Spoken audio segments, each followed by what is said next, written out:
നിങ്ങളുടെ favourite shows ഇനി ഒരിക്കലും മിസ്സാവില്ല. ഇപ്പോൾ C5 കാണും നിങ്ങളുടെ ഫേവറേറ്റ് ഷോ തികച്ചും സൗജന്യമായി. ലച്ചു, നീ ഇവിടുന്ന് പോണോ വേണ്ടയോ എന്ന് തീരുമാനിക്കുന്നത് ഞാനാ. നീ ഇപ്പൊ റൂമിലേക്ക് പോ.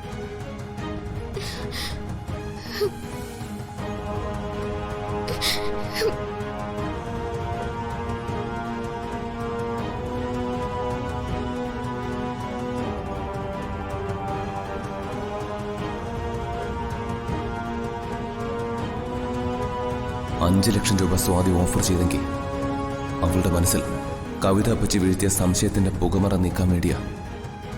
അമ്മുവിന്റെ ഭർത്താവ് ഞാൻ തന്നെയാണോ എന്നറിയാൻ.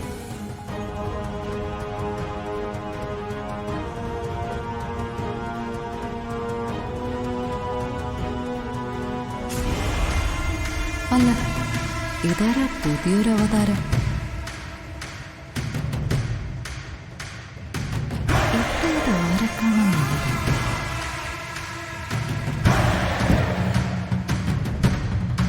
Hello, excuse me.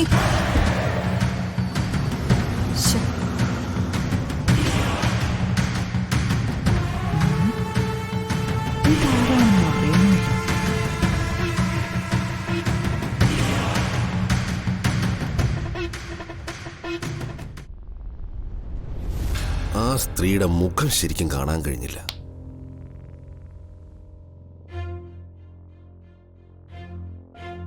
എന്താ അമ്മ അവരുടെ പേര് പറഞ്ഞത്?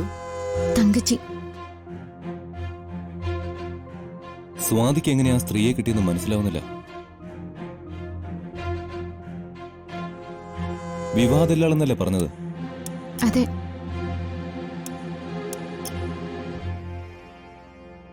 വിവാഹ ദല്ലാളാവുമ്പോ ഒട്ടുമിക്ക നാടുമായും പരിചയം ഉണ്ടാവും. അതുതന്നെയാ ശ്രീകുട്ടി ആ റൂട്ട് പിടിച്ചത്. ഒരു ഡിറ്റക്റ്റീവ് കഴിഞ്ഞ് ബ്രോക്കറായി. നിന്റെ ഭർത്താവിനെ കണ്ടുപിടിക്കാൻ ശ്രീകുട്ടി അടുത്ത് കൊണ്ടുവരാൻ പോകുന്നത് ആരായിരിക്കും? ഇപ്പൊ ആ സ്ത്രീ എന്തിനാ ശ്രീകുട്ടിയെ കാണാൻ വന്നതെന്ന് വ്യക്തമായി. അമ്മുവിന്റെ ഭർത്താവിനെ കണ്ടുപിടിച്ചു കൊടുക്കാൻ ശ്രീകുട്ടി ഇറക്കിയ പുതിയ അവതാരം.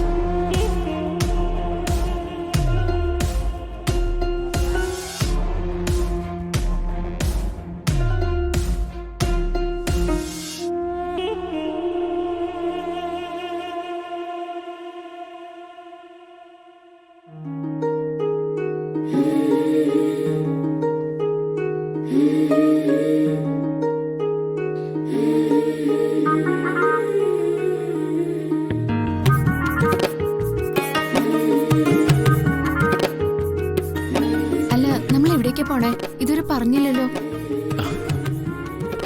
എവിടേക്കാ നമ്മൾ പോകുന്നതെന്ന് പറ ഡോക്ടറെ. എന്താ ഡോക്ടർ ഒന്നും മിണ്ടാത്തെ? എന്തായാലും ലച്ചുവിന് ഏറ്റവും സന്തോഷം തോന്നുന്ന ഒരു സ്ഥലത്തേക്കാ നമ്മൾ പോകുന്നത്. അതെവിടെയാ? നമ്മൾ അവിടേക്ക് പോവല്ലേ, അപ്പൊ അറിയാലോ. എന്നാലും എവിടേക്കാന്നറിയാതെ. എന്താ, എന്നോടൊപ്പം വരാൻ ലച്ചുവിന് വിശ്വാസമില്ലേ? അയ്യോ, എനിക്ക് ഡോക്ടറെ ശരിക്കും വിശ്വാസം. എന്നാ വന്നോ, നമുക്ക് അവിടേക്ക് പോയേക്കാം. വാ ലച്ചു, സമയം വൈകും, പോവാം, വാ. എന്നാലും എനിക്ക് സന്തോഷമുള്ള സ്ഥലം എന്ന് പറയുമ്പോ എവിടേക്കാ ഡോക്ടറിനെ കൊണ്ടുപോകുന്നേ? ഡൗൺലോഡ് ചെയ്യൂ C5 ആപ്പ്. കാണൂ എല്ലാ എപ്പിസോഡുകളും സൗജന്യമായി.